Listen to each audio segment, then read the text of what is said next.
En primer lugar, vamos a situarnos en el territorio americano, abarcando un largo periodo de tiempo que va desde fines del siglo XV hasta principios del siglo XIX. Tenemos un muy extenso periodo de tiempo que va a implicar el desarrollo de procesos de conquista y colonización por parte de los españoles en el territorio americano. Vamos a concentrar en el territorio americano y específicamente en aquellos territorios que fueron controlados por el Imperio Español hasta que se iniciaron los procesos de emancipación en la mayoría de estos territorios a principios del siglo XIX. Para entender las características que van a desarrollarse en el territorio en el periodo que describimos, van a configurar una serie de rasgos particulares que nos van a ser útiles para poder comprender el arte desde este periodo. En primer lugar, vamos a distinguir dos grandes etapas. La primera es la etapa de la conquista de América, que tiene lugar desde 1492 al 1550. Es el momento en el cual se produce el sometimiento por parte de los españoles de los principales agrupamientos indígenas y la incorporación de estos territorios al Imperio Español. Los objetivos de la conquista son los siguientes. Primero, obtención de metales preciosos que van a ser una inagotable fuente de riqueza en América, llevados a Europa y distribuidos desde España. Segundo, la evangelización, que va a ser un bastión fundamental del proceso de la conquista, se va a hacer en nombre de la corona española para la incorporación de los llamados infieles. Estos pueblos originarios que no conocían la fe católica y que van a ser incorporados por la vía del proceso de conquista. La Iglesia Católica se encontraba en crisis y España tomó protagonismo como en tanto bastión de la contrarreforma. Entonces la evangelización va a ser un proceso fundamental, un objetivo central y un móvil para el proceso de la conquista. Sin embargo, esta conquista trajo consecuencias muy desafortunadas. Para empezar, hubo una gran catástrofe demográfica. Se produce no solo por las guerras, sino por el sometimiento a las condiciones de vida y de trabajo a la que los pueblos originarios son sometidos. También se debía a la llegada de enfermedades que traían los españoles y para los cuales los pueblos originarios no estaban preparados, dando lugar a un descenso de la población aproximadamente de un 25% en los primeros 20 años posteriores a la llegada de los españoles. También se puede hablar de la aculturación. Los españoles vienen a imponer una cultura en la cual la fe católica va a ser fundamental. La religión es parte central de esa cultura y también nos va a decir Grunzinski, las imágenes van a jugar un rol importantísimo en este proceso, es decir, que en ese proceso de aculturación se va a producir la irrupción de la imagen occidental de la mano de los españoles que traían esas imágenes. El proceso de aculturación es muy rico en términos de análisis de las imágenes y de la producción artística que va a jugar un rol muy importante en esta cultura. Se va a producir una síntesis de los elementos culturales que, si bien son impuestos, también hay elementos de las culturas preexistentes, ya sea por vía de la resistencia activa o la inactiva. También tenemos el relato de situaciones en las cuales, si bien se impuso el culto, es decir, el culto católico, los indígenas conservaron, en algunos casos, algunas prácticas de sus antepasados. Otras vías no conscientes de conservación de los elementos de la cultura autóctonas o originaria se producen en varios aspectos secundarios, generando en realidad un sincretismo que genera una cultura nueva en este proceso de conquista. En la segunda fase nos encontramos el proceso de colonización, implantación de los españoles en el territorio americano, que estos se van a establecer una serie de instituciones que van a marcar las características y las peculiaridades de esta vida colonial. Como se dijo, hay una enorme influencia de la Iglesia Católica. El catolicismo se va a posicionar en el centro de esta sociedad colonial. Las órdenes religiosas van a jugar un rol fundamental en el proceso de evangelización y la Inquisición va a ser una institución también muy presente en la vida colonial. La religión es el eje de gran parte de las conductas y de los actos de esa vida cotidiana en las colonias e incluso va a formar parte del proceso de estructuración de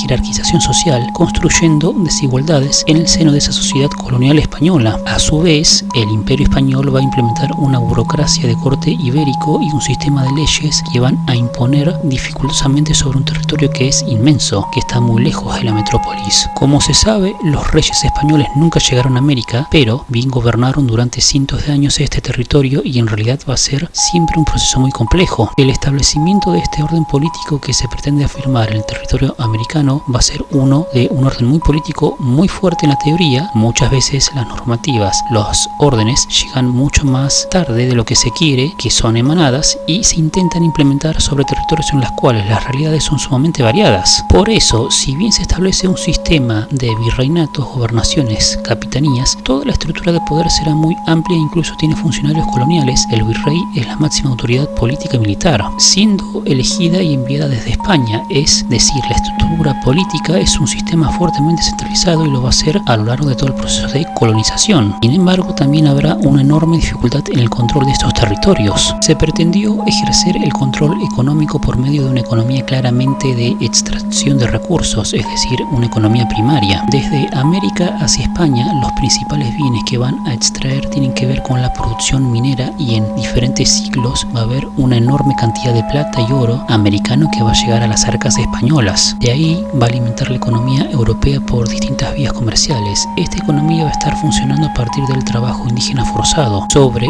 la economía americana se instala el sistema de monopolio comercial que va a ser un sistema sumamente restringido, lleva a plantear que los territorios americanos solo pueden comerciar con España desde ciertos puertos autorizados en América. Este sistema va a implicar un sistema de flotas y galeones de barcos que se desplazan de América a España en determinados momentos del año. Van a traer una cantidad limitada de recursos que van a ingresar por ciertos puertos, es decir, que grandes partes del territorio americano van a estar desconectadas de la metrópolis. Esto implica que va a haber desabastecimiento y carencia de determinados recursos. Esto va a dar lugar a un proceso de especialización regional. Si se quieren llegar a producir estos bienes, se requiere que distintas partes del territorio americano produzcan esos bienes que provienen de España, incluso si esto afecta las leyes implementadas por el Imperio Español. El mismo Imperio Español no va a fomentar el desarrollo de la actividad protoindustrial manufacturera, sin embargo se va a ir desarrollando en América por vía de la necesidad. Otras de las cosas que se van a desarrollar por vía de la necesidad son las relaciones que van a romper con el monopolio impuesto por las leyes del Imperio Español con otras potencias europeas, ya que si se tiene en cuenta que el abastecimiento únicamente va a ser de España, es decir, va a ser algo muy limitado, estableciendo relaciones de contrabando que van a ser caracterizadas muy tempranamente en puertos muy alejados como el de Buenos Aires. Realmente tenemos una estructura social que va a tener dos características. Primero, el mestizaje que se da en el inicio de la conquista, ya que en los primeros 50 años posteriores a la llegada de Colón y posteriormente el número de mujeres españolas siempre va a ser muy bajo.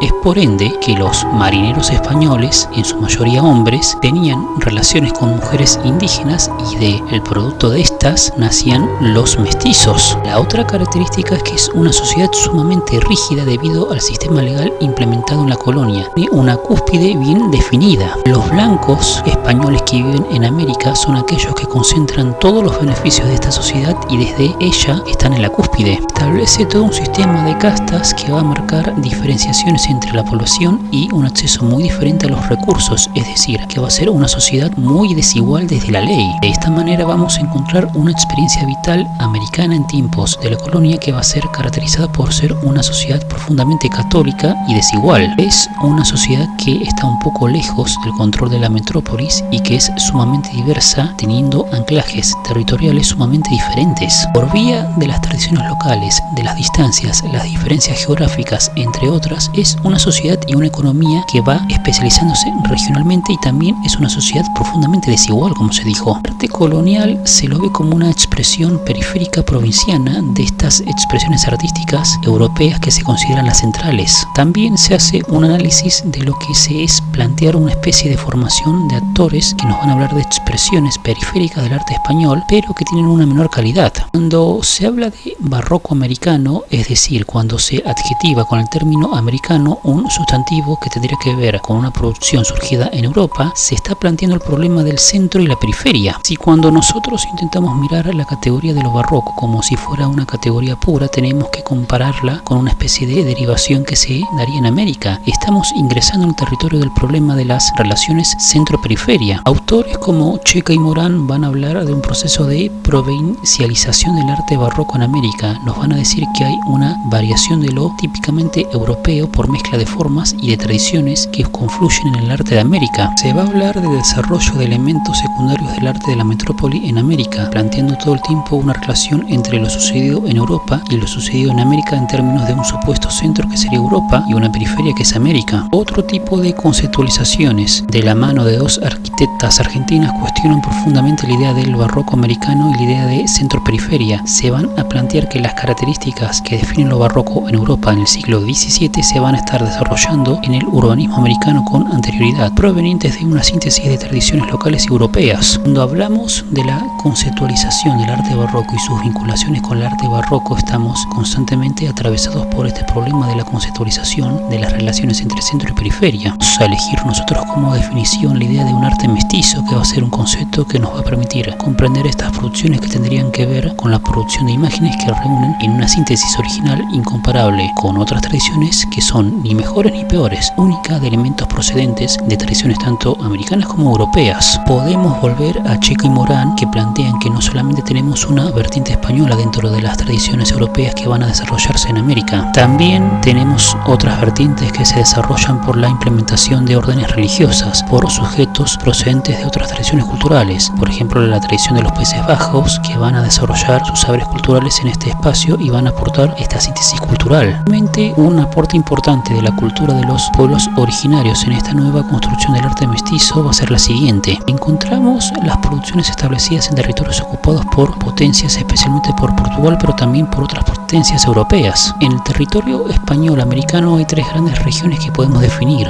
Primero, la región de la zona del Caribe. Segundo, el virreinato de Nueva España en el norte del territorio, que es el actual México y sus países vecinos. Tercero, el virreinato de Perú, que abarca toda la zona septentrional del actual territorio que ocupa Argentina, Chile, parte de Bolivia, el mismo Perú y Ecuador. Si algo va a caracterizar la producción de América es su diversidad, que además está atravesada por la especialización regional, rigen distintos órdenes y especialmente rigen la economía, que también va a influir en la producción de las imágenes. Construcciones hechas en el siglo XVI van a plantear lo que dice Damián Bayón llamó la arquitectura de circunstancias, una arquitectura que se construyó muy rápidamente debido a las urgencias de la colonización en el marco del proceso de conquista y en el cual las órdenes religiosas tuvieron un rol fundamental. Además, en este proceso de rápida construcción se retomaron y se simplificaron modelos provenientes de Europa, especialmente de España. Pensamos en los conventos de Huatzoncingo en Puebla, el convento de Tepoztlán y la Catedral Primada de Santo Domingo. Estos son claros ejemplos de lo que dice el autor. La región es un claro ejemplo de la especialización regional que es la arquitectura poblana. A partir del inicio de la conquista va a ir desarrollando, especialmente a medida que avanza el proceso de colonización. Esta arquitectura poblana tiene rasgos completamente característicos y definitorios. El exterior está decorado con una policromía cerámica característica de la zona de Puebla. En el interior, el recurso hay una decoración hecha con yeserías. Hay un sincretismo muy característico. Los ángeles tienen penachos de plumas. Hay también personajes con rasgos indígenas. Hay guirnaldas de flores, frutas americanas, algo que no se va a ver en Europa. Otra cosa característica de Puebla es el retablo. Nos vamos a encontrar con un elemento que es fundamental en el arte